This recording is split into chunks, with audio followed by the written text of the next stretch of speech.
Supreme court के chief justice Suryakant ने मोदी को फंसा दिया। इधर ममता बनर्जी ने मोदी और शाह को ललकारते हुए खुली धमकी दी और उधर युवा आंदोलन मोदी सरकार के खिलाफ भड़क उठा है। नमस्कार दोस्तों, मेरा नाम शिवानी पांडे और आप मेरे साथ देख रहे हैं 4PM। दोस्तों, ममता बनर्जी को ऐसा धोखा मिला कि वो भयंकर गुस्से में आ गई हैं और सीधा मोदी की सरकार गिराने की कसम खा ली है। इधर सुप्रीम कोर्ट में सीजीआई ने मोदी को फंसाया और उधर ममता बनर्जी ने मोदी और शाह को डायरेक्ट धमकी दी है कि मोदी जी अपनी सरकार की उल्टी गिनती गिनना स्टार्ट कर दीजिए। खबर है कि ममता ने कह दिया है कि अब वो दिल्ली की सत्ता से बीजेपी को बाहर करके ही दम लेंगी। ममता इतने गुस्से में क्यों आ गई है, क्या धमकी दी है और सीजीआई ने कैसे मोदी के लिए गड्ढा खोद दिया है, इस पर बात करेंगे। लेकिन उससे पहले बवाल क्यों खड़ा हुआ है उसकी बात करते हैं। दोस्तों, बंगाल की फाल्टा सीट पर क्या हुआ, कैसे योगी के पुलिस अधिकारी को तैनात किया गया था, सबने देखा। टीएमसी उम्मीदवार जहांगीर खान को धमकाया जा रहा था, वीडियो आपने देखा था, लेकिन उसके बावजूद सही से चुनाव नहीं करा पाए। फिर जब बारी उपचुनाव की आई तो शुभेंदु अधिकारी और अमित शाह ने पूरा सिस्टम ऐसा लगा दिया कि उपचुनाव की वोटिंग से ठीक 48 घंटे पहले ममता बनर्जी को धोखा मिल गया। वोटिंग से 2 दिन पहले फाल्टा सीट जीतने के लिए सारी हदें पार कर दी गई। जिस जहांगीर खान को ममता ने अपना उम्मीदवार बनाया, जिसको ममता और अभिषेक बनर्जी का चहेता माना जाता था, जिसको भाजपा अपना सबसे बड़ा दुश्मन मानती है, जो खुद को पुष्पा कहते थे, जो कहते थे कि पुष्पा कभी झुकेगा नहीं, उसने ममता के साथ विश्वासघात करके फाल्टा में प्रचार के आखिरी दिन चुनाव लड़ने से मना कर दिया। जबकि जहांगीर खान को इसके एक दिन पहले हाई कोर्ट से, मतलब कोलकाता हाई कोर्ट से राहत मिली थी। शुभेंदु अधिकारी की सरकार चाहती थी कि चुनाव से पहले जहांगीर खान की गिरफ्तारी हो जाए तो चुनाव आराम से जीत जाएंगे। लेकिन जब कोलकाता हाई कोर्ट में दाल नहीं गली, कोलकाता हाई कोर्ट का आदेश आया कि फाल्टा में चुनाव की वजह से 26 मई तक उनको गिरफ्तार नहीं किया जाएगा, उनके खिलाफ कोई कार्रवाई नहीं होगी, तो उसके बाद पता नहीं ऐसी कौन सी बिसात बिछाई गई कि जहांगीर खान भाजपा की भाषा बोलने लगे, चुनाव लड़ने से ही मना कर दिया। दोस्तों, जहांगीर खान ने इसकी वजह बताते हुए कहा कि मुख्यमंत्री शुभेंदु अधिकारी ने फाल्टा के विकास के लिए विशेष पैकेज की घोषणा की है, इसलिए वो चुनावी मैदान से पीछे हट रहे हैं। मतलब बिना हाथ पैर की वजह, शर्म नाम की कोई चीज ही नहीं बची है। कोई कितना भी विकास करता है, लेकिन विरोधी का काम कमियां ढूंढना और चुनाव लड़ना होता है।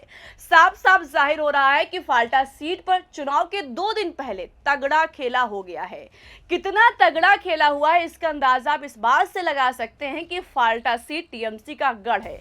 इस सीट को जीतना भाजपा के लिए साख का सवाल था और फाल्टा सीट पर जैसे आखिरी समय में गेम्स खेला गया है, उससे भाजपा का चरित्र सबके सामने उजागर हो गया है। लेकिन ममता बनर्जी ने तुरंत अपने नेता और विधायकों के साथ मीटिंग कर डाली और इसी मीटिंग में कसम खा ली कि अब दिल्ली में बैठी मोदी सरकार को सत्ता से उखाड़ फेंकेंगी। अभिषेक बनर्जी और ममता बनर्जी ने मिलकर मोदी और शाह को ललकार दिया है।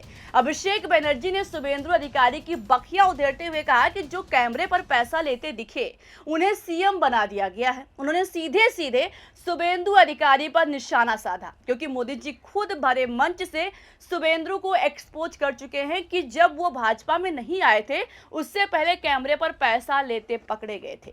लेकिन अब उसी शुभेंदु अधिकारी को बंगाल की कमान सौंप दी गई है। मगर ममता बनर्जी कह रही हैं कि दिल्ली दरबार अगर इस गलत फहमी में है कि उसने बंगाल जीतकर ऐतिहासिक जीत हासिल कर लिया है तो भाजपा अपनी दिल्ली की कुर्सी बचा ले। ममता का कहना है कि बंगाल भले ही हार गई हैं, लेकिन हराया कैसे गया है सबने देखा है। भाजपा से जो हथकंडा बन सका अपनाया, तब जाकर ममता को हरा पाने में कामयाब हुई। लेकिन अब ममता की नजर मोदी की कुर्सी पर गड़ गई है।